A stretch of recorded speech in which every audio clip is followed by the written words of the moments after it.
Um caso de repercussão nacional, que se desdobrou em uma denúncia chocante. Parlamentares acusaram o IBAMA Amazonas de negligência animal e uso de medicamentos e de aparelhos médicos vencidos. E qual o lado da instituição? O que o IBAMA tem a dizer? Qual é a verdade dos fatos? Para entender melhor toda a situação exposta, o ON Jornal veio até o Centro de Triagem de Animais Silvestres aqui do IBAMA Amazonas, para conhecer melhor o local e entender verdadeiramente como funciona o tratamento animal local. Detalhes da instituição serão mostrados, bem como a rotina de cuidados em favor da fauna amazonense. Acompanhe agora a reportagem. Meu nome é Natália Lima, eu sou bióloga, analista ambiental do IBAMA desde 2003. Atuo junto ao CETAS, o Centro de Triagem de Animais Silvestres do IBAMA do Amazonas, desde 2008. Os medicamentos que foram registrados, durante a visita da equipe, eles estavam no armário armazenados, aguardando o descarte correto desse material. Eles não estavam na sala de atendimento, que a gente chama de ambulatório, onde os animais são atendidos. Atualmente, nós não dispomos de um contrato de destinação de resíduos, nós estamos trabalhando num contrato de licitação para essa finalidade, e naquele momento, todo aquele material ele estava armazenado numa sala, que inclusive é a sala onde ficam também os cadáveres de animais que vêm a óbito aqui no CETAS, e aguardando a destinação correta. Hoje em dia, a gente conta com outras instituições que já receberam esse material para o descarte correto. Recentemente, nós fizemos uma consulta para o órgão municipal, verificando a possibilidade de recolhimento desse resíduo até que nós tenhamos o nosso próprio contrato de recolhimento. Infelizmente, a gente não pôde ser atendido por questões próprias dessa instituição e nesse sentido, a gente estava armazenando esse material lá. Estava guardado, não significa que esse material seria usado. O material que hoje a gente usa nos animais, eles estão armazenados na sala administrativa do CETAS, que é uma sala que tem um ar-condicionado, num armário que tem chave, e todos eles dentro do prazo de validade. Então, assim, a gente procura manter aqui, que a gente tem um controle maior do estoque, ver, inclusive, o que está precisando pedir, o que a gente precisa. A gente, nos nossos contratos, são os tipos de contrato que chama ata de registro de preço. Então, a gente faz o contrato com uma empresa, mas ela não fornece tudo ao mesmo tempo. Ela vai fornecendo à medida que a gente vai demandando. Então, hoje a gente tem isso aí. Recentemente, a gente fechou mais 2 atas de registro de preço para outros tipos de materiais. E assim a gente vai mantendo o nosso... É claro que a gente tem dificuldades, às vezes, em licitar alguns itens. Nem sempre as empresas querem fornecer. Às vezes a gente tem dificuldade de fornecimento a partir de empresas locais. Esse é um problema que a gente tem. E muito do que a gente recebe vem de empresas de outros estados. Muitas desistem de participar porque, às vezes, não compensa pelo preço do frete. Então, tem vários aspectos da administração pública que interferem muitas vezes na aquisição de todos os itens. Mas o básico nós temos aqui, nós temos os antibióticos, mais de um tipo, nós temos vitaminas, nós temos anti-inflamatórios, analgésicos, enfim. E o material para limpeza de ferimentos, para fazer curativos também. A gente recebe muito animal lesionado em função de atropelamentos e eletrocução. Hoje nós não temos um tratamento, um veterinário no quadro dos CETAS do IBAMA. Nós não temos veterinário lotado, mas nós temos contrato de prestação de serviços veterinários, que inclui tanto serviço veterinário quanto exames diagnósticos, por exemplo, radiografias e exames laboratoriais, hemogramas, etc. O nosso contrato ele havia findado e nós já fizemos uma nova licitação para a contratação desse serviço. Nesse íntere, em que a gente ficou alguns meses sem veterinário, a gente conta com veterinários colaboradores de outras instituições que nos ajudam, de outras instituições e até de clínicas locais, que nos ajudam no atendimento de animais, uma vez que a gente atende animais provenientes de ações de várias outras instituições aqui do estado do Amazonas, Então, a gente conta com veterinários de zoológico, a gente conta com veterinários de outros CETAs, né? No caso das SEMAS, a gente conta com veterinários da Fiocruz, e nesse íntere que a gente ficou sem veterinário, mas no quadro do IBAMA. Mas nós já, ano passado, nós contamos com a presença de vários veterinários aqui, contratados pelo IBAMA, e atualmente nós terminamos a licitação agora não me recordo se foi março ou início de abril, e estamos no processo de vias de assinatura do contrato para iniciar as atividades. Então, o IBAMA está investindo recurso nessas áreas, né, para garantir esse serviço veterinário presencialmente aqui todos os dias.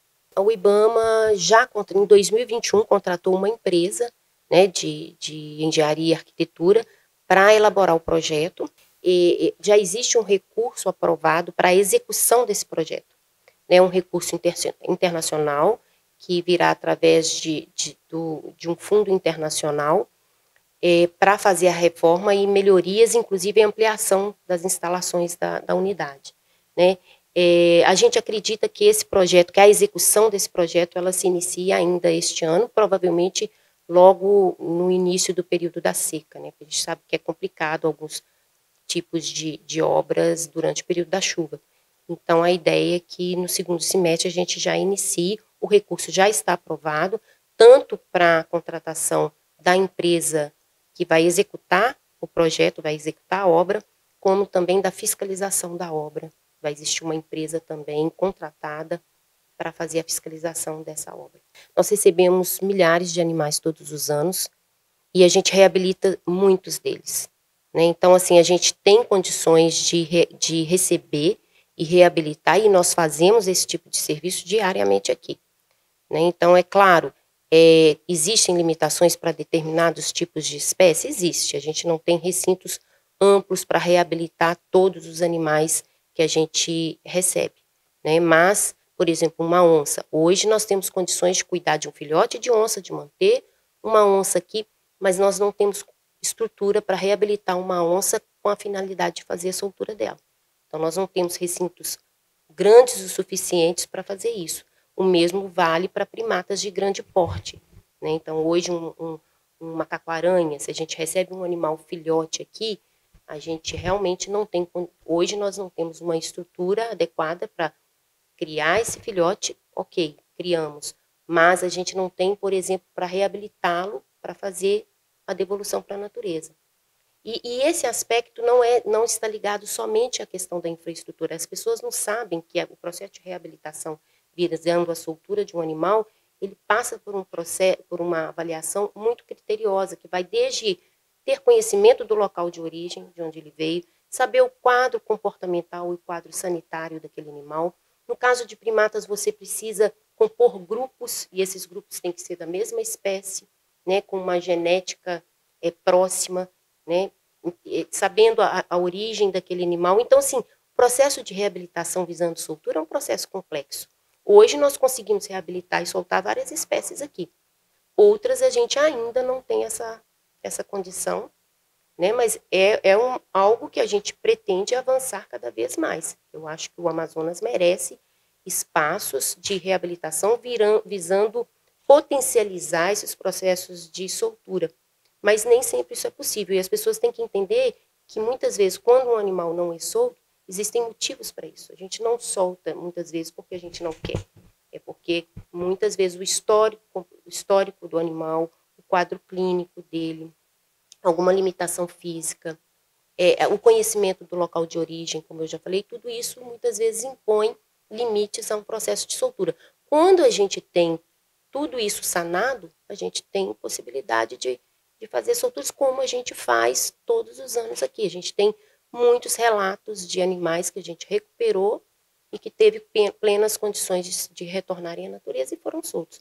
Aqueles que eventualmente, no processo de triagem, que é o que a gente chama, por isso que a unidade é chamada de centro de triagem, né? É feita uma triagem daqueles que podem ser devolvidos à natureza e aqueles que não podem. Dentre aqueles que não podem, a gente procura a melhor destinação para um empreendimento autorizado pelos órgãos competentes, dependendo da espécie, empreendimentos que participem de programas de conservação, por exemplo, programas de conservação de espécies ameaçadas, né? Então, existem os programas de conservação que a gente chama ex situ, que são programas de conservação de espécies ameaçadas fora do ambiente natural, que é como se fosse uma salvaguarda para aquela espécie, e a gente participa de programas de conservação nesse sentido, né? A gente participa do programa de conservação do sauim de coleira, né? Do Plano Nacional de Conservação do Sauim de coleira, que é coordenado pelo ICMBio, do qual o CETAS faz parte, e contribui com a conservação dessa espécie, que é uma espécie criticamente em perigo aqui no Amazonas, né? É a espécie de primata provavelmente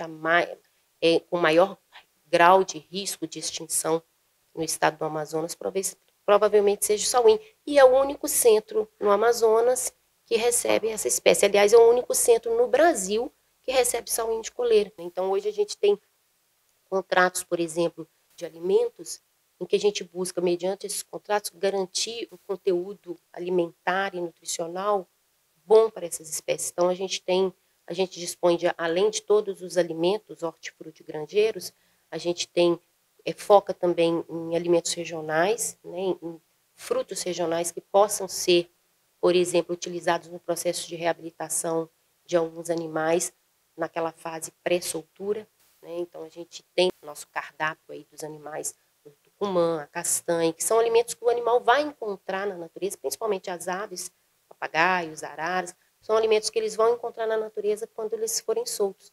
Então, a gente procura no cardápio desses animais, a gente incluir alimentos que eles vão encontrar quando a gente fizer a soltura deles, né?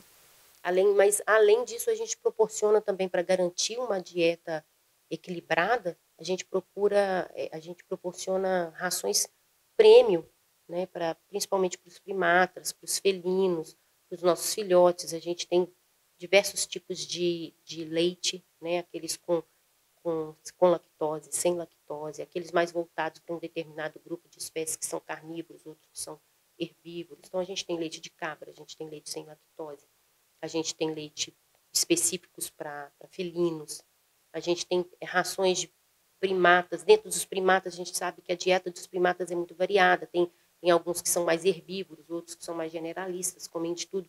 Evitar, por exemplo, baixa de imunidade em função de uma alimentação não equilibrada. Então, a gente procura oferecer uma alimentação balanceada para os animais, ofertando nutrientes importantes para aqueles grupos de espécies.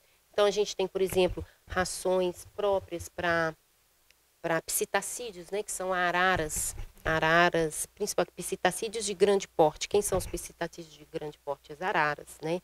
Mas a gente tem para psitacídeos de pequeno porte também. A gente tem rações próprias para macacos onívoros, né, que são aqueles macacos mais generalistas, tipo macaco prego, principalmente macaco prego, macaco cairara, né? Então, se come de manhã, vai defecar ao longo da manhã. Se come à tarde, vai defecar ao longo da tarde e à noite. Então, a gente faz essa limpeza no final do dia. À noite, a necessidade é menor, porque eles vão dormir. Então, quando chega o período da manhã, os recintos estão quase praticamente limpos, e aí a gente recomeça a alimentação. Mas a limpeza é feita diariamente. Nós temos produtos também dentro do contrato. Nós temos o produto de limpeza, todo o material de limpeza para limpar e higienizar os recintos e as gaiolas, né? E naquele momento não havia sido feito por diversos fatores, né, que inclusive influenciaram a atividade a rotina naquele dia, porque isso é uma rotina, né? Então, por isso que qualquer visita, ela tem que ser planejada, porque isso tudo pode vir a ocasionar alguma mudança na rotina e prejudicar os trabalhos. A gente está com um sauim de coleira aí, eu falo muito sauim de coleira porque a gente recebe muito, é uma espécie bastante especial aqui no nosso manejo. E é um animal que era de vida livre, que chegou atropelado, que passou por um processo cirúrgico, e ele está conosco há 5 meses, e quando a gente se aproxima da gaiola dele, ele já fica assustado. Os animais de vida livre, eles têm um instinto de defesa muito grande em relação aos seres humanos, inclusive. Então, eles ficam... claro que assim, isso faz parte, porque todo animal na natureza, ele vai se confrontar com predadores, então o estresse faz parte da vida de qualquer ser que vive na natureza, né? Mas aqui o que a gente procura fazer é minimizar esse estresse ao máximo, né? Com cuidado na aproximação, né? utilizando uma barreira visual, eventualmente quando tem pessoas diferentes, procurando não falar alto, né? Procurando não fazer barulhos intensos, não aproximar de maneira brusca. Então, a gente tem alguns cuidados no dia a dia para evitar o estresse dos animais, né? Mas, então, assim, por isso, o acesso aos setas é um acesso que deve ser restrito e autorizado mediante condições para que aquilo ocorra, né? E programado, e planejado e tudo mais. Então, assim, qualquer atitude que ocorra dentro dos setas que altere muito essa rotina, então barulhos, gritos, né, pessoas transitando, né, na frente das gaiolas o tempo todo, principalmente fazendo barulho, isso pode e leva os animais a um grau de estresse que posteriormente a gente vai ter que compensar isso na forma que nós vamos tratar, na forma que nós vamos acondicionar. Mas aquele momento em que aquilo ocorre, o animal vai se estressar, né? A gente procura, no nosso trabalho diário aqui, minimizar isso, porque assim, a condição de cativeiro, ela já é para muitos animais uma condição já estressante, porque eles não estão acostumados ao humano, não estão acostumados a ficar num espaço restrito, mas às vezes é uma fase necessária.